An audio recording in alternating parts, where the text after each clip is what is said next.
respiratoria es un capítulo que ya lo hemos visto en semiología. En semiología aprendimos a ver este paciente en insuficiencia respiratoria. Fácil, ¿no es cierto? Este diagnóstico de insuficiencia respiratoria lo hace el portero. El portero lo ve inmediatamente al paciente y dice: señora, tiene que ir a emergencia. Ya habrá entrado un macho que está llegando el paciente. Eso lo hace el portero. Son los dos prototipos típicos de insuficiencia respiratoria generalmente crónica. ¿Se acuerdan del soplador rosado y el abotagado azul? Que lo van a volver a recordar cuando hagan EPOC. Y revisen el concepto de los fenotipos de EPOC. Uno de los 4 tipos de fenotipo de expresión clínica del EPOC es justamente el soplador rosado y el abotagado azul.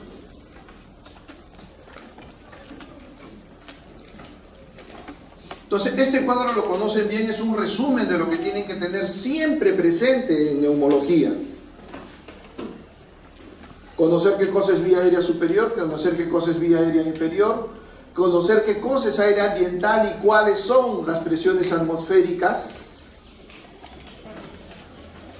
qué cosa hay en sangre arterial y qué cosa es la presión arterial de oxígeno y la presión arterial de CO2, qué cosa hay en alveolo y cuánto es la presión arterial de oxígeno alveolar, cuánto es la presión arterial de CO2 alveolar. Perdón, esto ya no sería arterial, sería alveolar. Acá hay un error, esto debía ser A mayúscula, P A mayúscula O2 y P A mayúscula CO2, que son las presiones en alveolo. Recordar qué cosa era el PAFI. Ya les dije yo, cuando hicimos la clase de insuficiencia respiratoria aguda en semiología, la importancia del PAFI. Ya les mencioné yo que normalmente uno lee PAFI normal 300. Les enseñé por qué PAFI normal siempre es mayor de 400. Si alguno de ustedes tiene un PAFI menor de 400, algo están teniendo. Si yo quiero considerar PAFI, después, ¿qué cosa es la presión arterial y cómo la puedo calcular en relación al geronto? El geronto puede tener no 95 de presión arterial normal. Puede bajar su presión arterial de oxígeno en razón a su edad. Les enseñé lo que significa la gradiente alveolo arteriolar. Y cómo la gradiente alveolo arteriolar puede también cambiar en relación. Y un concepto muy interesante, sangre venosa, lo que viene a ser la presión tanto de oxígeno como de CO2 en sangre venosa para los intensivistas. Ahí existe un concepto que se llama saturación de sangre venosa, muy importante para los intensivistas. Les enseñamos también qué cosa era hipoxia y las causas de hipoxia. No solamente tenemos el problema respiratorio, sino también puede ser que no haya hemoglobina. Si no hay hemoglobina, ¿quién se encarga de llevar el oxígeno al tejido? Hipoxia. Hipoxia tisular. Si aumentan las necesidades de oxígeno, como sucede en el hipertiroidismo. No es un problema de hemoglobina, no es un problema de pulmones, es un problema de que ha aumentado el metabolismo. Si el metabolismo normalmente necesita 100 y aumenta, ahora necesita 200. Cosa que el organismo no se lo puede dar. Hipoxia. Y así, distintas causas que nos llevan a hipoxia. Eso lo hemos conversado muy bien, no es nada nuevo. Hablar de hipoxemia,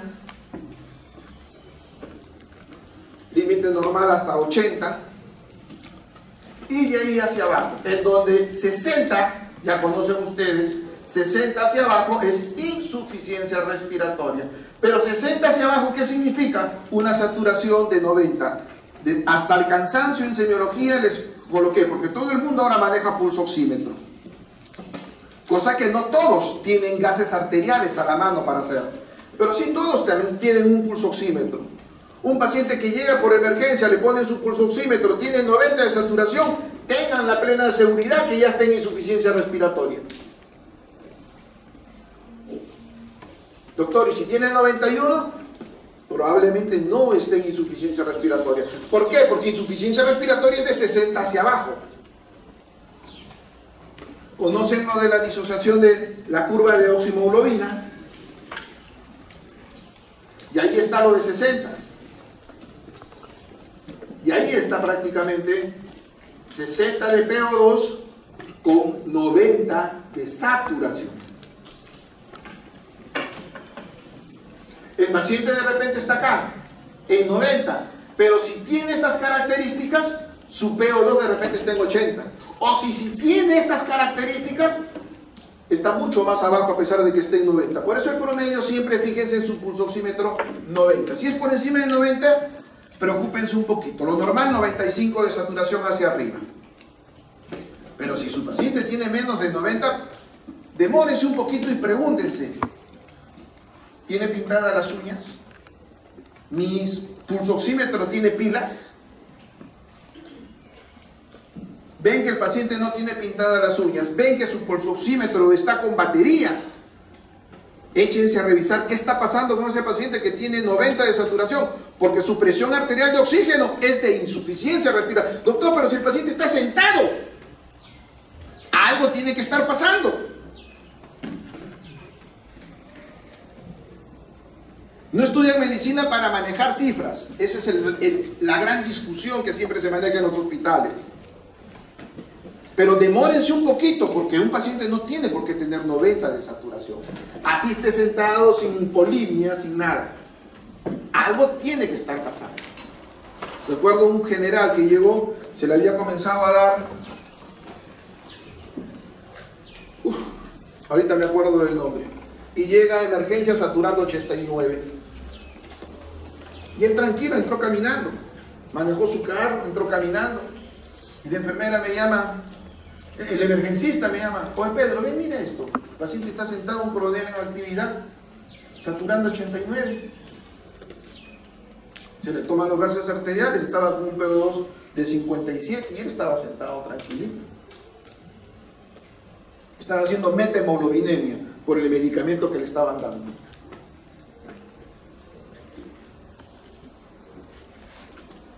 Y conocen esto también, como prácticamente ya habíamos conversado. ¿Y ahora qué pasa? Porque no quiere apuntar mi marcador. No sé. Si esto no funciona, nos iremos al mouse.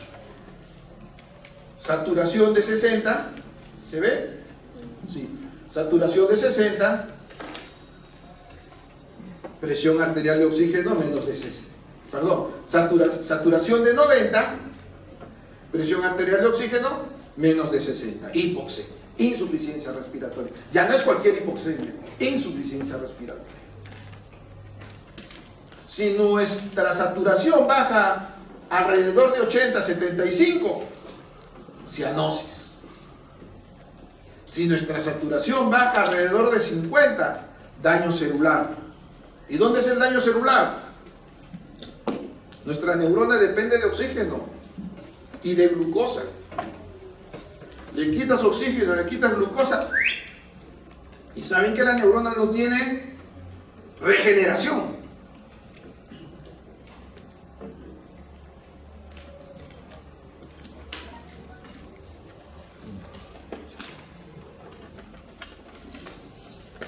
Esta fue la clasificación que aprendimos.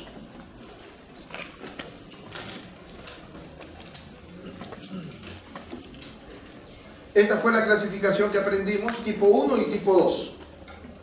¿No es cierto? La tipo 1 esencialmente hipoxémica.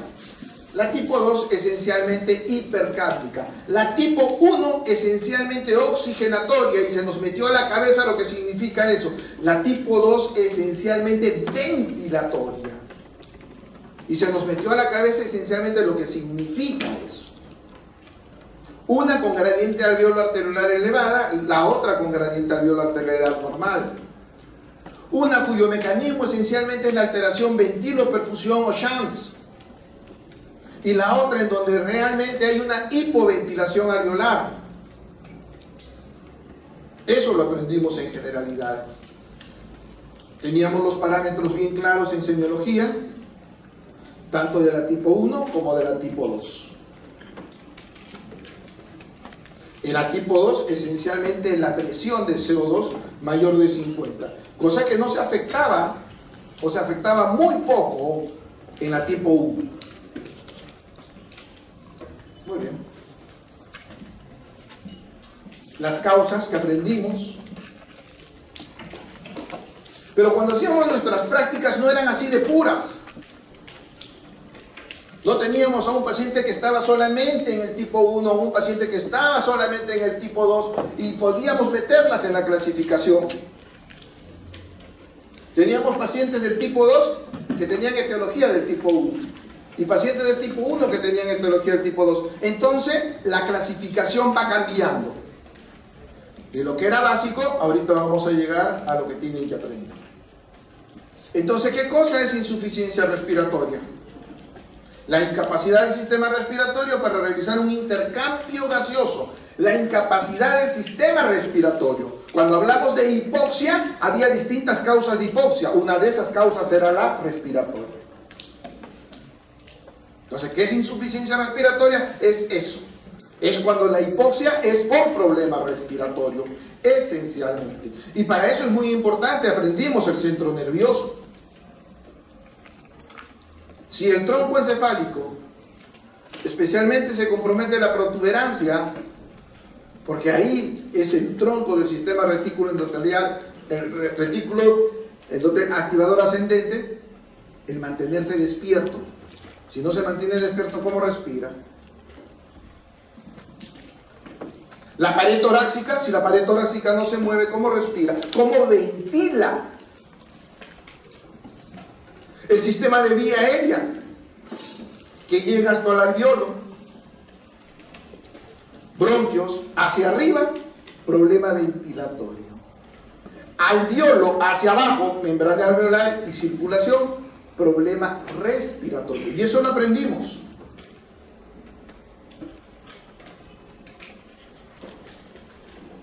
Los dos tipos, PO2 menos de 60, PCO2 más de 50. Bien, Harrison y el UpToDate nos mete a esta clasificación. La clasificación eminentemente clínica. La tipo 1 es esencialmente hipoxémica. Ejemplo, la tromboembolia pulmonar. Es el ejemplo típico de la tipo 1. La tromboembolia pulmonar. Paciente que llega a emergencia, ya saben ustedes, dentro de la clínica, disnea súbita, saturando menos de 90 para que esté en insuficiencia respiratoria, ¿no es cierto? Le toman los gases arteriales, presión arterial de oxígeno, 58, 57, 56 y bajando. Pero el CO2, normal, e incluso disminuido, porque está hiperventilando. Está barriendo el CO2. Esa es la tipo 1 típica. Rápido, tromboembolia pulmonar. La tipo 2, tipo hipercápnica, es la ventilatoria pura.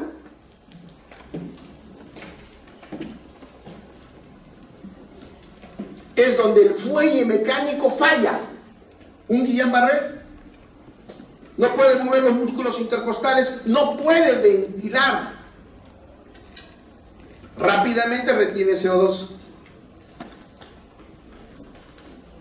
Con la tipo 3 es aquella que es mixta, en donde tenemos hipoxemia severa e hipercapnia severa. El ejemplo típico son los pacientes posoperados. Si ustedes han revisado UpToDate o Harrison, la 3 lo mete al paciente posoperado. ¿Por qué? Porque generalmente son los pacientes que hacen atelectasia. Ese es el paciente típico. No cualquier atelectasia, sino una atelectasia que justifique insuficiencia respiratoria.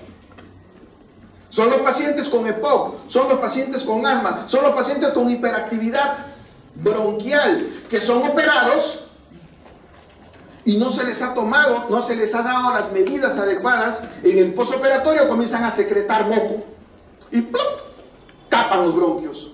La atelectasia súbita hace rápidamente una hipercapnia y hace rápidamente una hipoxemia. Las dos con grados de insuficiencia respiratoria, es decir, tenemos PO2 menos de 60 y tenemos CO2 más de 50.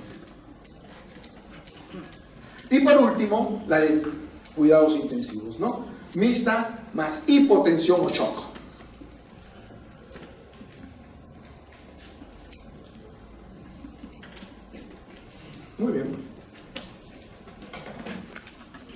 Entonces, si viene la pregunta, va a venir en razón a esto, porque ya estamos en medicina 2.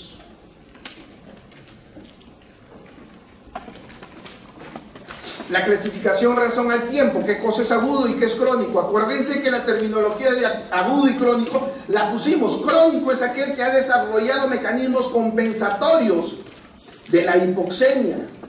El paciente con insuficiencia respiratoria aguda que en el transcurso del tiempo ha desarrollado mecanismos compensatorios. ¿Cuáles son los mecanismos compensatorios? ¿Se acuerdan? Policitemia, hipocratismo digital, hipertensión pulmonar. Y el otro concepto de la crónica reagudizada, que cada vez lo estamos viendo más en emergencia, especialmente con los pacientes gerónicos. Entonces, dentro de su fisiopatología, habíamos aprendido esos 5 mecanismos, ¿no es cierto? Disminución del FiO2,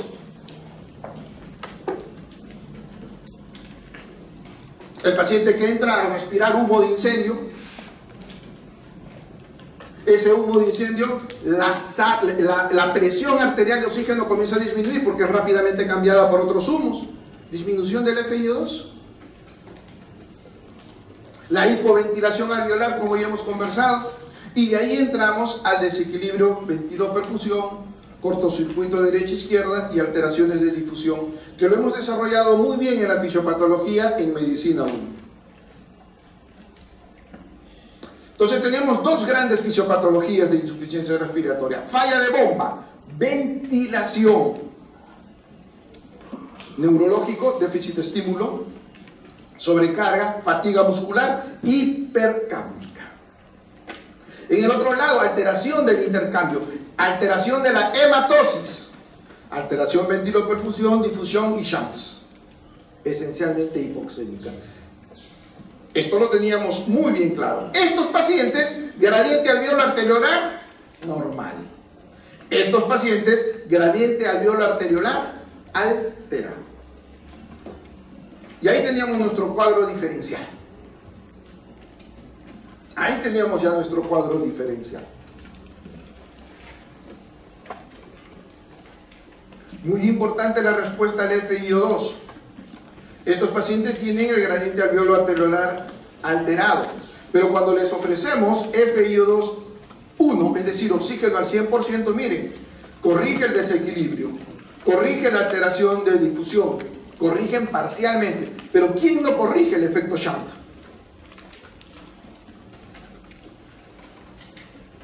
Los pacientes con efecto shunt no corrigen. Ahorita vamos a ver eso. Entonces tenemos ahí pacientes que tienen alterada, acá se muestra esencialmente el bronquiolo terminal, pero puede estar alterado todo el alveolo. Este paciente está teniendo 55 milímetros de presión de O2. Se le da oxígeno al 100%. Miren, no cambia casi nada. Es un paciente que la ventilación, esa relación ventilo-perfusión, comienza a caer. A diferencia de este otro paciente, que también tiene alteración ventilo-perfusión, pero también tiene alteración de la ventilación, pero es parcial. Le das oxígeno al 100% y corrige, miren. Por eso este es el consejo de esto de acá. Denle ustedes al paciente gradiente alveolar arterial alterado, se quedan en estos 3. Le dan oxígeno al 100%. El único que no corrige es el paciente que tiene efecto de shunt. ¿Y por qué tiene efecto shunt? Porque el oxígeno no llega, pasa a la sangre arterial, venosa pulmonar, arterial pulmonar, a convertirse en venosa pulmonar, sin cambiar el oxígeno, porque no hay cómo llegar.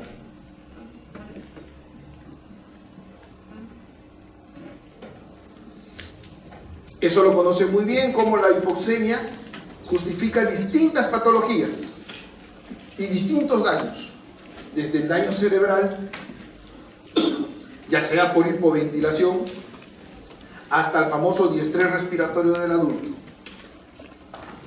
el extremo de lo hipoxémico.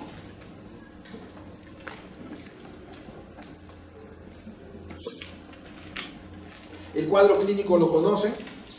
Está basado, la insuficiencia respiratoria clínicamente está basada por el incremento del trabajo respiratorio, aleteo nasal, músculos intercostales, músculos de los escalenos, aumento del trabajo respiratorio. Manifestaciones que lo puede dar tanto la hipoxemia como la hipercapnia. Y manifestaciones en relación a la enfermedad de fondo. Un pequeño preámbulo para lo que viene a ser las manifestaciones de hipoxemia. Dentro de eso no nos olvidemos la disnea y la cianosis. Entonces ahí tenemos las manifestaciones tanto de hipoxemia o de hipercapnia, circulatorias y neurológicas. No nos olvidemos que con asterisco están las que se presentan esencialmente en hipercapnia. ¿Lo quieren separado? También lo tienen separado. Lo quieren separado hipoxemia y hipercapnia por neurológicas y cardiovasculares. Neurológicas y cardiovasculares de la hipoxemia, neurológicas y cardiovasculares de la hipercapnia. En rojo, lo que más se destaca. Entonces ahí tienen ustedes la manifestación clínica del paciente que el portero hace el diagnóstico. Porque el portero está viendo el trabajo respiratorio, ¿no es cierto? Está viendo que el paciente tiene aleteo nasal, está viendo que el paciente tiene TIRAC, está viendo que el paciente tiene manifestaciones de uso de intercostales. Pero ustedes, fuera de la parte clínica, tienen que conocer lo de gases arteriales que ya lo hemos desarrollado. Entonces tenemos lo del gradiente alveolo arteriolar, ya lo habíamos conversado, qué cosa es normal, qué cosa es alterado, cómo los problemas pulmonares se presentan con un gradiente alveolo arteriolar elevado y cómo los problemas extrapulmonares se presentan con un gradiente alveolo arteriolar normal. Entonces los pacientes que tienen Guillain-Barré tienen un gradiente alveolo arteriolar elevado o normal. ¿Cómo? Elevado. Los pacientes con Guillain-Barré tienen un gradiente alveolo arteriolar normal o elevado. ¿Ah? Normal. Unos dicen normal, otros dicen elevado. Los pacientes con gradiente alveolo arteriolar y Guillain-Barré es alterado, ¿es elevado o normal? ¿Qué es Guillain-Barré? No me digas, no sé. Has aprobado neurología. ¿Qué es Guillain-Barré?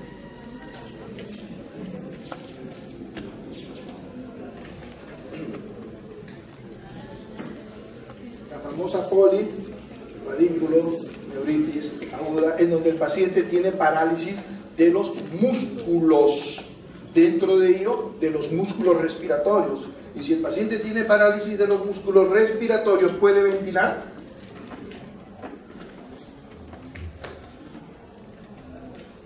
¿Sí o no? Si el paciente tiene parálisis de los músculos respiratorios, ventilatorios, ¿puede ventilar? No. Y si el problema es un problema ventilatorio, ¿el gradiente alveolo arteriolar está elevado o normal? Normal. Si el paciente tiene un problema de hemorragia cerebral que comprime tronco y comienza a hacer respiración apnéutica, ¿es un problema alveolar o es un problema ventilatorio? Ventilatorio. ¿Y el gradiente es normal o elevado? ¿Cómo me vas a decir elevado si el problema es ventilatorio? Normal. Y hemos quedado que el ventilatorio, el gradiente es normal. Y regresamos a la primera imagen. ¿Cómo saco, doctor, el gradiente alveolo arteriolar? Acuérdense la fórmula, ahí la tienen, en la primera imagen.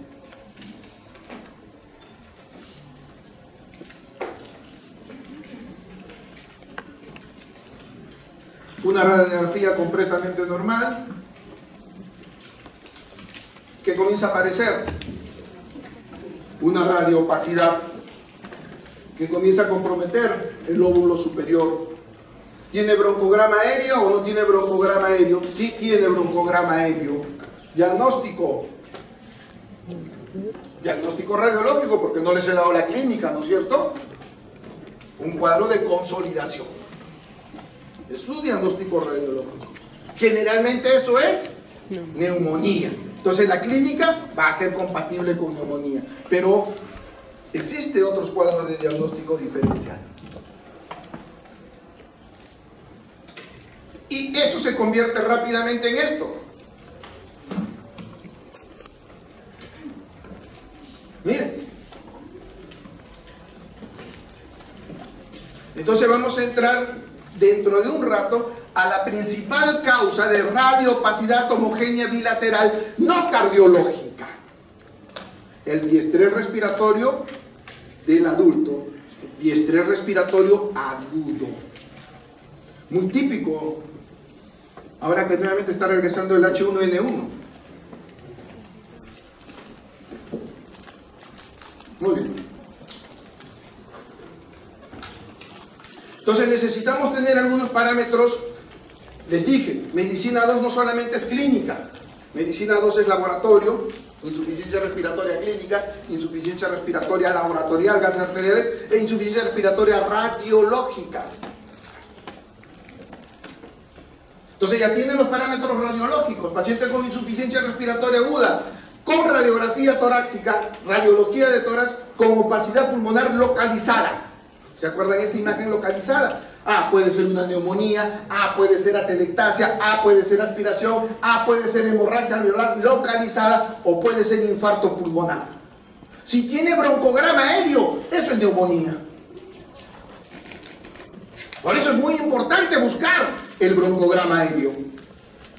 A diferencia de la patología extraparenquimatosa, cuando ustedes han aprendido a ver radiografía, les han dicho, no solo miren los pulmones, miren también las costillas, miren el tejido celular subcutáneo, miren el espacio pleural, derrame, neumotórax, etc. No solo miren el parénquima, patología extraparenquimatosa. Entonces, neumotórax, obesidad, el famoso síndrome de Piwik, sifoescoliosis, derrame pleural, inestabilidad de caja torácica por ruptura diafragmática. Y lo interesante de estas es que los pulmones son claros. Acá no hay ninguna radioopacidad. Y el paciente está con insuficiencia respiratoria. Hipoxémica, hipoxémica pura. Radiología con campos pulmonares claros. Obstrucción de vía aérea, entonces tenemos el EPOC, tenemos el asma. No necesitamos tener radioopacidades pulmonares para que un paciente con EPOC o asma, especialmente el asmático, esté muriéndose. Se muere con pulmones claros. Porque su patología esencialmente se está cerrando los bronquios, no es un problema alveolar. O los pacientes que tienen embolia pulmonar. Se mueren con pulmones claros. Radiología de tórax, opacidades difusas, el otro extremo.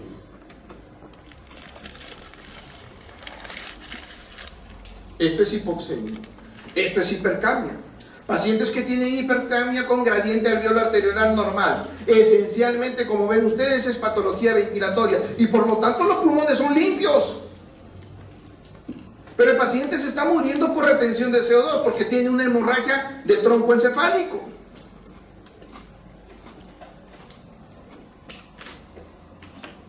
O, como ven ustedes acá, ya gradiente alveolar arteriolar elevado. Ya se vuelve mixto. Entonces tenemos el famoso algoritmo, vamos a quedarnos acá. Algoritmo de insuficiencia respiratoria aguda, criterio clínico, ya lo conocemos. El paciente con trabajo de esfuerzo. Criterio laboratorial, presión arterial menos de 60. Insuficiencia respiratoria aguda tipo 1. Inmediatamente vemos el CO2. ¿El CO2 es normal o bajo? Ahora sí, tipo 1. Vemos la radiografía de tórax. ¿Son pulmones claros? Embolia pulmonar, asma. ¿O son con radioopacidades localizadas? Ahí están las causas. O de repente el paciente igualito está acá con radiografía y entra acá afecciones extrapulmonares o afecciones difusas. Por eso es importante siempre esto. ¿El CO2 es normal o no? Vámonos al otro lado. Tiene hipoxemia más retención de CO2, CO2 alto. Vemos el gradiente alveolar arteriolar. Tiene CO2 elevado, pero con gradiente normal. Miren, depresión del centro respiratorio, enfermedades neuromusculares, obstrucción de la vía aérea superior, esencialmente ventilatorias. Pero ya tiene gradiente alveolar arteriolar también alterado, entramos a las nitas. Entonces tenemos nuestro protocolo claro, empezando con la clínica, siguiendo por los gases arteriales y terminando con la radiografía. Esto es para lo mismo, pero en el caso de insuficiencia respiratoria crónica. Ese paciente que llega a emergencia con criterios de insuficiencia respiratoria, pero tiene policitemia, tiene signos de hipertensión pulmonar, tiene hipocratismo digital. Entonces, ya sea por obstrucción de la vía aérea, por alteraciones estructurales pulmonares, alteraciones vasculares pulmonares o enfermedad cardíaca crónica. Las que son esencialmente hipercápnicas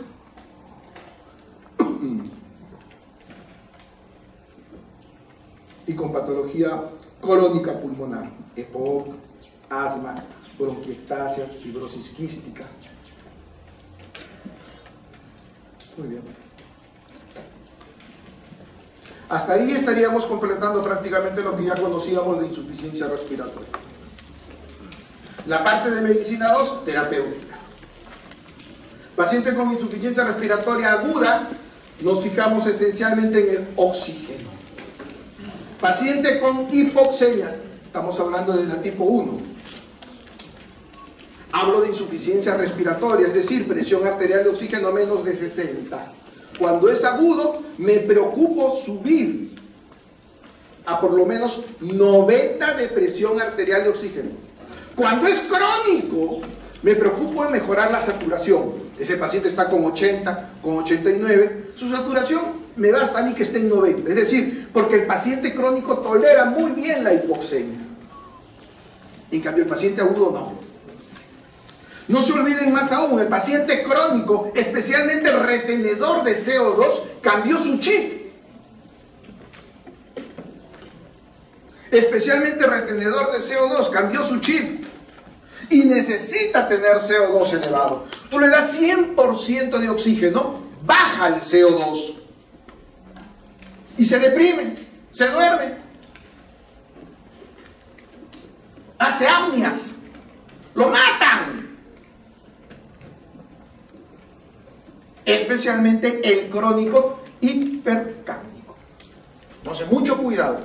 El agudo, nos fijamos en la presión arterial de oxígeno. El crónico, nos fijamos esencialmente en la saturación.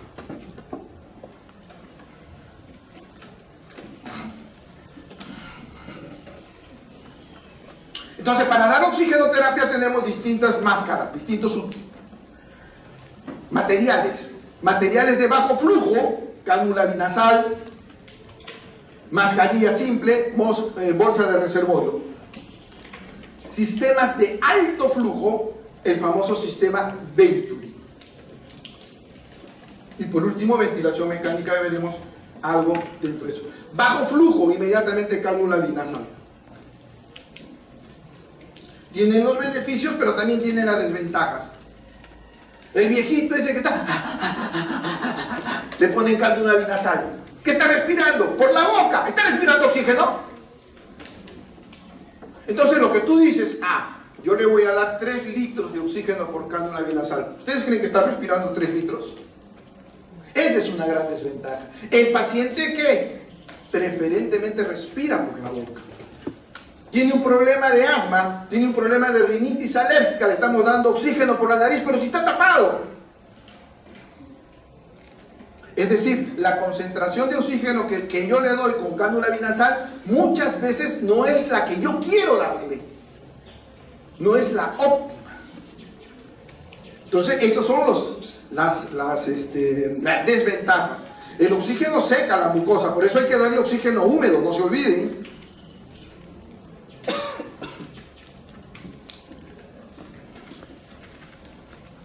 No se olviden que la cantidad de oxígeno que yo pretendo darle, FiO2, La cantidad de oxígeno que yo pretendo darle va a depender de la cantidad de oxígeno que le ponga al manómetro. Aire ambiental, 0,21. Ya nos acordamos. Aire ambiental, FiO2, 0,21. Yo le doy 1 litro, 0,24. Le doy 2 litros, 0,28. 3 litros, 4 litros y 5 litros, 0,40. La mayoría de libros dice que más de 5 litros es regalar oxígeno. Es decir, ustedes ven al viejito que está con una cánula binasal y le han puesto el oxígeno a 10 litros. En las clínicas por litro le cobran.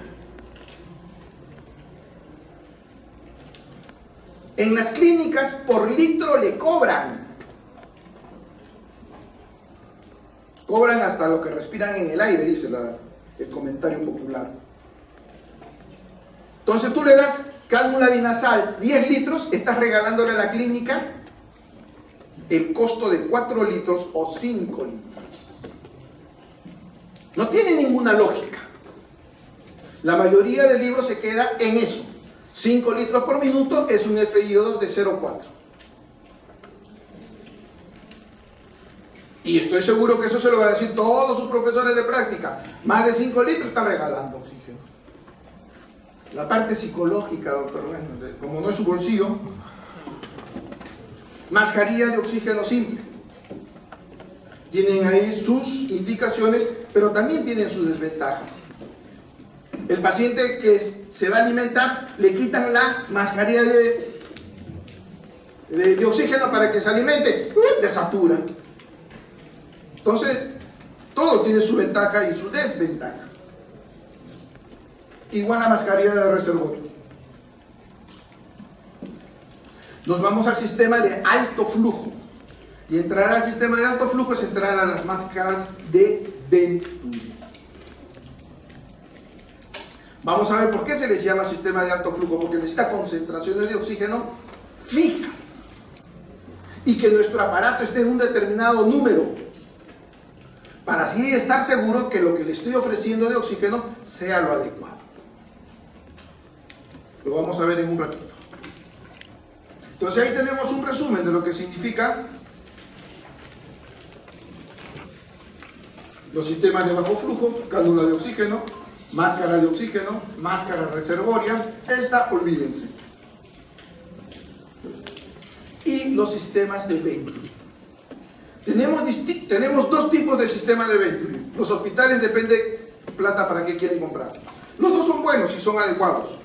Este es uno de ellos, en donde tenemos Venturi con cánula verde y Venturi con cánula blanca. Esto a veces los marea. Estos son los sistemas de alto flujo. Alto flujo, pero baja concentración, cánula verde. Alto flujo, pero con alta concentración, cánula blanca. Si ustedes observan acá, existen varios numeritos. Eso significa que si yo quiero darle, por ejemplo, un FiO2 de 15%, tengo que llevarlo a esta cánula, a esta ranura. Y esta ranura dice darle 3 litros de oxígeno. Pero para eso tengo que ponerlo acá. Entonces puedo tener 3 litros con 24% y 26%. Quiero darle más, tengo que ponerle 6 litros y cambiarlo a otra posición de 28%. 6 litros, cambiarlo a otra posición de 30%. Entonces, estos son sistemas de alto flujo, cánula verde, para dar concentraciones bajas. Menos de 30%.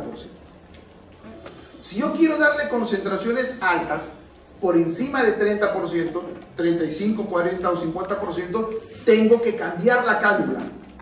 Estas cánulas se cambian. Este aparato es igual. Solo que por un lado está bajas concentraciones y por el otro ladito están altas concentraciones. Entonces lo único que se cambia es esta cánula. Verde si yo quiero darle bajas concentraciones y le pongo blanca si quiero darle altas concentraciones. Véanlo en sus prácticas. Este es el sistema de Venturi más común. Entonces ahí ponemos, ¿no? Distintas ranuras, 1, 2, 3 ranuras, 1, 2, 3. Quiero darle una concentración del 35%, tengo que poner la cantidad de oxígeno 9 litros por minuto. Quiero darle 40, tengo que poner 12 litros por minuto. Quiero darle 50. Y este sistema de Venturi va acompañado de una máscara sobre el cual se coloca el sistema Venturi. Este es el otro sistema Venturi, el de colorcitos. Lo mismo, quiero darle yo 24%, uso el de color celeste. Quiero darle el 28%, el amarillo. Quiero darle el 31%, blanco, etcétera, etcétera, etcétera. Y le tengo que poner esta cantidad de oxígeno. Si no le pongo esta cantidad de oxígeno, no le estoy ofreciendo la fracción inspiratoria que yo quiero. La mayoría de veces nuestra fracción inspiratoria es 50%. Nos manejamos entre 50% y 35%. Especialmente para aquellos pacientes que dependen de oxígeno. Si tú le pones 35% y tu paciente sigue en 89% de saturación, tienes que subirla a 90%, perdón, a 50%. Y si con 50% sigue menos de 90% de saturación, ya sabes que tienes que usar máscara de reservorio e ir corriendo y gritar, máquina. Esos son los sistemas de oxígeno que tenemos. Muy bien. Máquina. Insuficiencia ventilatoria. Los pacientes con insuficiencia ventilatoria significa frecuencia respiratoria mayor de 35, volumen tidal menos de 5, capacidad vital menor de 10, elevación de CO2 por encima de 60, porque 50 era lo patológico. O si el paciente es crónico, tiene 55 por encima de 65. Son pacientes o tiene acidosis, ¿no es cierto? Porque ya sabemos que el retenedor de CO2 hace acidosis. Son pacientes que tienen que probablemente ir pensando ventilación mecánica. Y ahí tienen las condiciones clínicas. ¿Se acuerdan de Guillain-Barré? Por eso es que se mueren los pacientes con Guillain-Barré. Están en Piura. Piura hace poco ha tenido 4 pacientes de Guillain-Barré y los 4 se han muerto porque no tenían ventilación mecánica.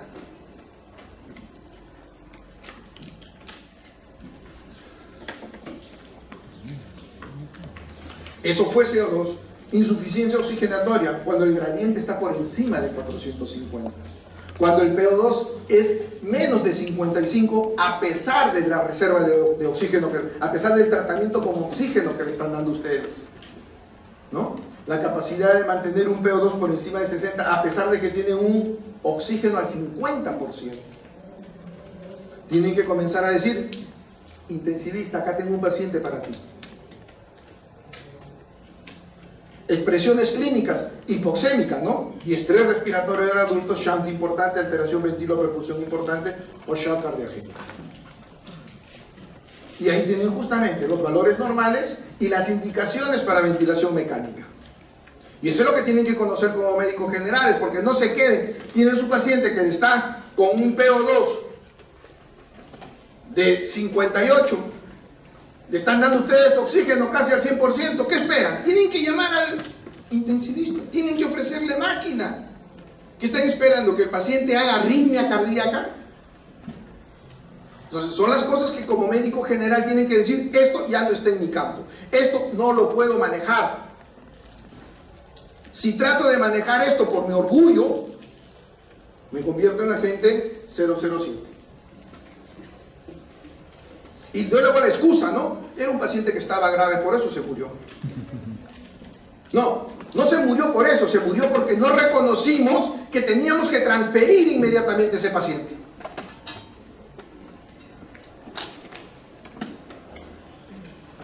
Entonces son las indicaciones más frecuentes, las indicaciones clínicas más frecuentes.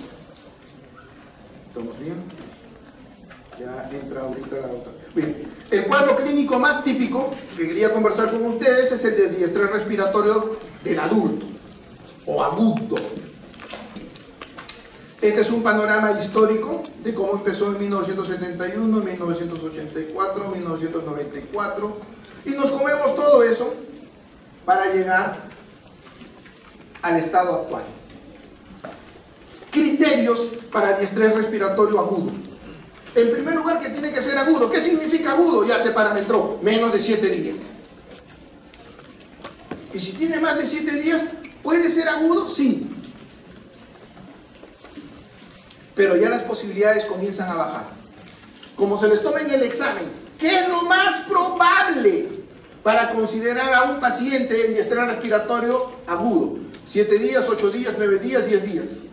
Lo más probable es 7 días, porque ese es el parámetro. ¿Qué es lo más probable?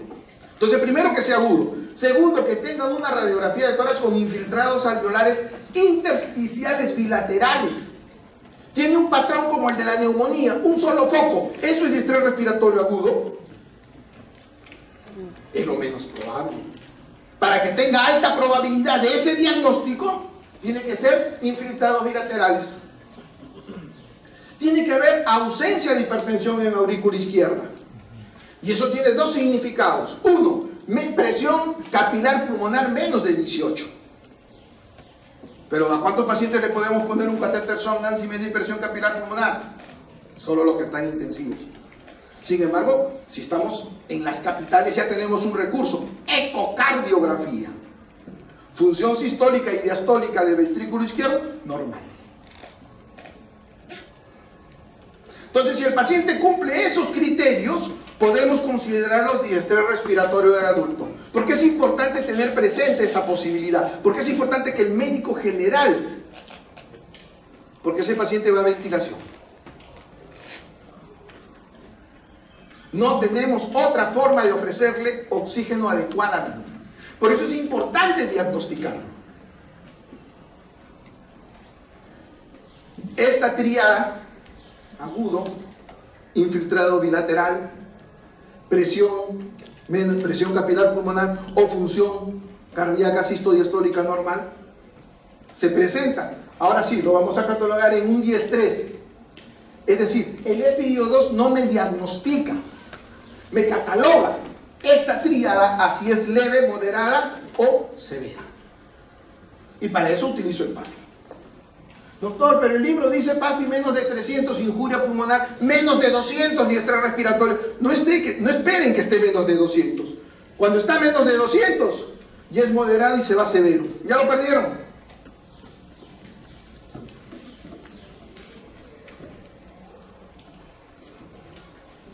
Y por último, las causas del famoso estrés respiratorio: lesiones pulmonares directas, miren.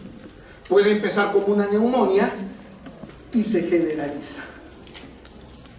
O indirectas, el famoso pulmón del paciente con shock séptico. Tiene una celulitis y rápidamente entra en estrés respiratorio, al igual que otras.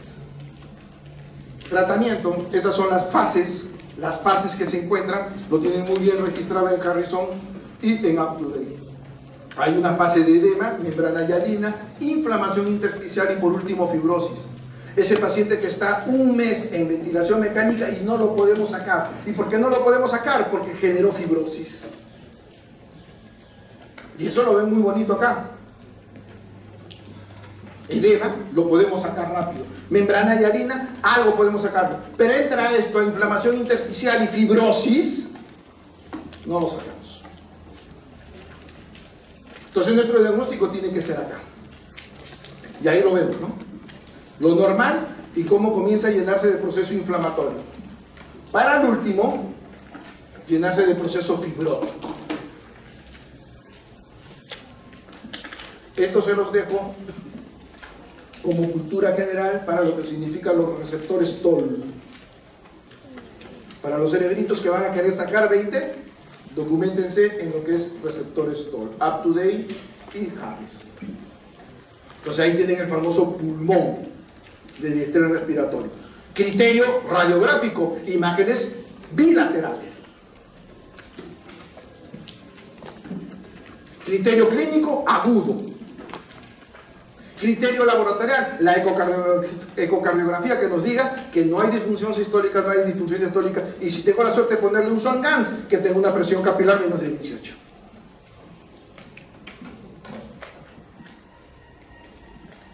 Miren, hablando del broncograma aéreo, miren. Distintos estudios, le han dado corticoides, le han dado, estos son prostaglandinas, le han dado surfactantes, le han dado glucocorticoides, ketoconazol. Si bien es un poco antiguito, ¿dónde está acá la fecha? Esto es de 2016, perdón. Este es, 2000. no tiene la fecha, pero este es del 2012. 2000. Entonces, lo único que se ofrece, ventilación mecánica, para darle oxígeno. Y es ahí donde se han jugado los distintos métodos.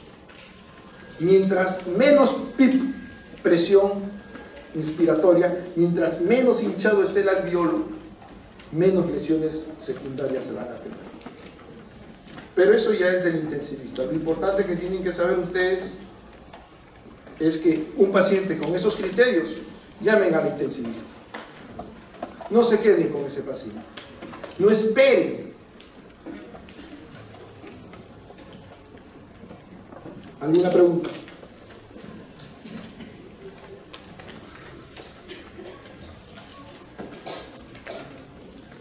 Bueno, si quieren el resumen, ahí se lo dejo.